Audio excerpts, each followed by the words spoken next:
अष्टावक्र गीता चौथा प्रकरण। जनक जी कहते हैं, प्रारब्ध से और वादितानुवृत्ति करके संपूर्ण व्यवहारों को करता हुआ भी ज्ञानी दोष को प्राप्त नहीं होता है।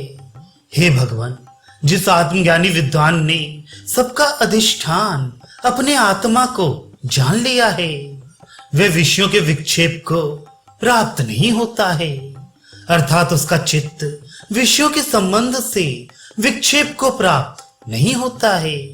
यदि विद्वान प्रारब्ध कर्म के वश से स्त्री आदि भोगों में प्रवृत्त भी हो जाए, तब भी मूढ़ बुद्धि वाले अज्ञानियों के साथ उसकी तुल्यता किसी प्रकार नहीं हो सकती, क्योंकि विद्वान विषयों को भोगता हुआ भी उनमें आसक्त नहीं होता है और मूर्ख कर्मों में आसक्त हो जाता है।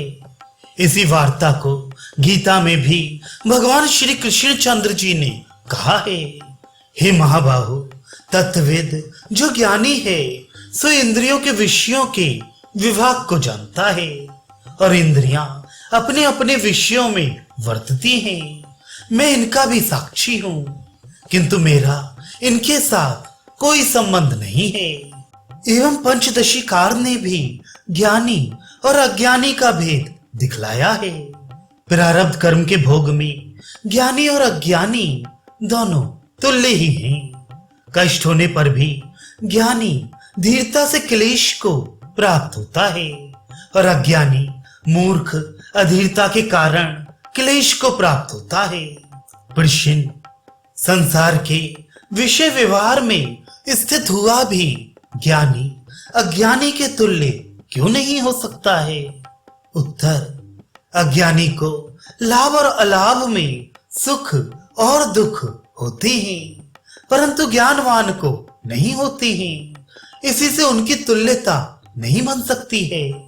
जनक जी कहते हैं कि हे गुरु, इंद्र से आदि से लेकर सब देवता जिसे आत्म पद की प्राप्ति की इच्छा करते हुए बड़ी दीनता को प्राप्त होते हैं और जिस पद की अप्राप्ति होने में बड़े शोक को प्राप्त होते हैं, उस आत्म पद में स्थित हुआ भी योगी विषय भोग की प्राप्ति होने से ना तो वह हर्ष को प्राप्त होता है और ना विषयों के ना प्राप्त होने से कष्ट होने पर वह शोक को प्राप्त होता है, क्योंकि आत्म सुख से अधिक और सुख नहीं है, वह उसको नित्य प्राप्त है।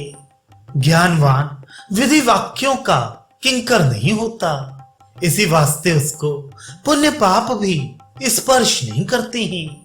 जिस विद्वान ने तत्पद और त्वम पद के अर्थ को महाकाव्यों द्वारा भोग त्याग लक्षणा करके अभेद अर्थ को निश्चय कर लिया है, उसके अंतःकरण के धर्म जो पुण्य और पाप हैं, उनके साथ उसका संबंध किसी प्रकार नहीं होता है, क्योंकि वह पुण्य और पाप को अंतःकरण का धर्म मानता है, अपने आत्मा का नहीं। जो अपने में पुण्य और पाप मानता है, उसी को पुण्य पाप भी लगते हैं। इसमें एक दृष्टांत कहते हैं। एक पंडित किसी ग्राम को जाते थे। रास्ते में खेत के किनारे एक वृक्ष के नीचे बैठकर सुस्ताने लगे। उस खेत में एक जाट हल जोतता था। जब उसके बैल हल के आगे चलते चलते खड़े हो जाते थे, तब वह जाट बैलों को गालियां देता था। पंडित ने जब उसको बैलों के प्रति भी गालियां देते देखा, तब विचार करने लगे कि इन बैलों का मालिक तो ये पुरुष स्वयं ही है। ये अपने को ही गालियां दे रहा है, परंतु इस वार्ता को ये समझता नहीं है, अतएव इसको समझा देना चाहिए। तब पंडित ने उस जाट से कहा कि तू जो बैलों को गालियां दे रहा है, ये गालियां किसको लगती हैं? तब जाट ने कहा कि जो गालियों को समझता है उसी को लगती हैं। ये सुनकर पंडित जी चुप होकर चले गए। जाट का तात्पर्य यह था कि मैं तो समझता नहीं हूं और तू समझता है, अतः ये गालियां तेरे को ही लगती हैं। अज्ञानी पाप और पुण्य को अपने में मांगता है। इस वास्ते अज्ञानी को ही पाप और पुण्य लगते हैं। ज्ञानी अपने में नहीं मांगता है, किंतु उनको अंतःकरण का धर्म मानता है। इस वास्ते उसको पाप पुण्य नहीं लगते हैं। अथवा जिसको पाप पुण्य का विशेष ज्ञान होता है, उसी को पाप पुण्य लगते हैं। बालक को या पागल को पाप पुण्य का ज्ञान नहीं होता है। इस वास्ते उनको भी पाप पुण्य नहीं लगते हैं। ज्ञानवान को भी पाप पुण्य का ज्ञान नहीं होता है, क्योंकि वह अपने आत्मानंद में मग्न रहता है। अतएव उसको भी पाप पुण्य नहीं लगते हैं। इसी पर एक और दृष्टांत कहते हैं, जैसे आकाश का धूम के साथ कोई संबंध नहीं है, वैसे आत्मविद का भी पुण्य और पाप के साथ कोई भी संबंध नहीं है। प्रश्न, यदि ज्ञानी कर्मों को करेगा तो उसके पाप पुण्यों का भी संबंध जरूर होगा। ये कैसे हो सकता है कि वह कर्म तो करे पर उसको पुण्य पाप का संबंध ना हो? उत्तर, जिस विद्वान ने दृश्यमान सारे जगत को अपना आत्मा जान लिया है, उसको प्रारब्ध वश से कर्मों में वर्तमान को कौन वाक्य प्रवृत्त करने में या निषेध करने में समर्थ है? कोई भी नहीं है। शारीरिक भाष्य में कहा है, जैसे बंदी गण अर्थात भाट लोग राजा के चरित्रों का वर्णन करते हैं, वैसे वेद भी ज्ञानवान के चरित्रों का वर्णन करते हैं। इसी कारण ज्ञानवान को पुण्य पाप भी स्पर्श नहीं कर सकता है। प्रश्न, ज्ञानी की प्रवृत्ति यदृच्छा से अर्थात दैव इच्छा से होती है या अपनी इच्छा से होती है? उत्तर, ज्ञानी की इच्छा से होती है, अपनी इच्छा से नहीं होती। यद्यपि ब्रह्मा से लेकर स्तंभ पर्यंत इच्छा और अनिच्छा हटाई नहीं जा सकती, तथापि ब्रह्म ज्ञानी में इच्छा और अनिच्छा के हटाने की सामर्थ्य है। इसी वास्ते यदृच्छा करके भोगों में प्रवृत्त होकर या कर्मों में प्रवृत्त होकर विधि निषेध का किंकर नहीं हो सकता है। सुखदेव जी ने भी कहा है, जिस विद्वान की आत्मज्ञान के प्रभाव से भेद और अभेद ये दोनों वृत्ति ज्ञान शीघ्र ही नष्ट हो गए हैं, माया का कार्य मोह ये दोनों जिसके नष्ट हो गए हैं, और जो शब्द आदि विषयों से और तीनों गुणों से रहित है, और जो आत्म तत्व को प्राप्त हुआ है, और जो तीनों गुणों से रहित होकर निर्गुण ब्रह्म के मार्ग में विचरता रहता है, उसके लिए ना कोई विधि है और ना कोई निषेध है। प्रश्न, किए हुए जो शुभ अशुभ कर्म है वे सब अवश्य ही सब जीवों को भोगने पड़ते हैं, तो फिर इन वाक्यों से क्या प्रयोजन है? उत्तर, ये सब वाक्य अज्ञानी के प्रति हैं, ज्ञानी के प्रति नहीं। ऐसा वेद में भी कहा है, जो विद्वान शुभ अशुभ कर्मों को करते हैं उसके द्रव्य को उसके पुत्र लेते हैं, और उसके मित्र उसके पुण्य कर्मों को लेते हैं, और उसके द्वेषी पाप कर्मों को ले लेते हैं। वे आप पुण्य पाप से रहित होकर मुक्त हो जाता है।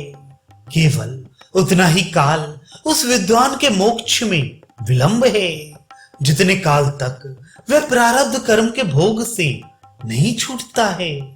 जब वह प्रारब्ध कर्मों से छूट जाता है, तब वह शरीर रूपी उपाधि से रहित होकर ब्रह्म से अभेद को प्राप्त हो जाता है। शरीर त्यागते ही विद्वान पुण्य पाप से रहित होकर और भावी जन्म कर्म से रहित होकर ब्रह्म में लीन हो जाता है, और उस विद्वान के प्राण लोकांतर में गमन नहीं करते हैं, इसी जगह अपने कारण में लय हो जाते हैं। इस तरह के अनेक श्रुति वाक्य हैं जो विद्वान के कर्मों के फल को निषेध करते हैं, और गीता में भी भगवान ने कहा है कि ज्ञान रूपी अग्नि करके उसके सब कर्म दग्ध हो जाते हैं। प्रश्न कारण के नाश होने से कार्य का भी नाश हो जाता है। जैसे जंतुओं के नाश होने से पट का भी नाश हो जाता है, वैसे ही आत्मज्ञान करके अज्ञान के नाश होने से अज्ञान का कार्य जो विद्वान का शरीर है उसका भी नाश हो जाना चाहिए। उत्तर कारण अज्ञान के नाश समकाल ही विद्वान के शरीर इंद्रिय आदि का भी नाश हो जाता है। अर्थात ज्ञान रूपी अग्नि करके विद्वान के देह आदि सब भस्म हो जाते हैं, पर दग्ध हुए भी उसके काम को देते हैं। जैसे महाभारत में ब्रह्मास्त्र से अर्जुन का रथ भस्म हो गया था, तथापि कृष्ण जी की शक्ति से वह भस्म हुआ रथ भी चलता फिरता था। वैसे आत्मज्ञान करके कारण के सहित देह आदि विद्वान के भस्म हुए भी प्रारब्ध रूपी शक्ति करके अपने अपने कार्य को करते हैं। अथवा न्यायिक के मत में कारण के नाश से एक क्षण पीछे कार्य का नाश होता है। जैसे तंतुओं के नाश से एक क्षण पीछे पट का नाश होता है, वैसे ही अज्ञान रूपी कारण के नाश के एक क्षण पीछे विद्वान के देह आदि का भी नाश होता है। यदि कहो कि देह आदि तो ज्ञान की उत्पत्ति के पीछे अनेक वर्षों तक रहते हैं, सो नहीं। जैसे अल्पकाल तक रहने वाले पट का नाश भी अल्प है, वैसे ही अनादिकाल के अज्ञान के कार्य जो देह आदि हैं उनके नाश के लिए दीर्घ काल लगता है। पूर्वोक्त युक्ति और प्रमाणों से सिद्ध होता है कि ज्ञानी के ऊपर विधि निषेध वाक्यों की आज्ञा नहीं है, किंतु अज्ञानी के ऊपर ही है। अद्वैत ज्ञान करके द्वैत का बाध हो जाता है, और द्वैत के बाध होने से भय का कारण अज्ञान विद्वान को नहीं रहता है। तत्पद और तोपद के लक्ष्यार्थ का भाग त्याग लक्षणा करके और महावाक्य करके अभेदता से जो जानता है वही अद्वैत ज्ञान है। जिसको अद्वैत ज्ञान प्राप्त है वह विद्वान है। वही वादितानुवृत्ति करके संपूर्ण व्यवहारों को करता भी है, पर उसको किसी का भय नहीं होता है, क्योंकि उसके भय का द्वैत ज्ञान का बाध हो गया है।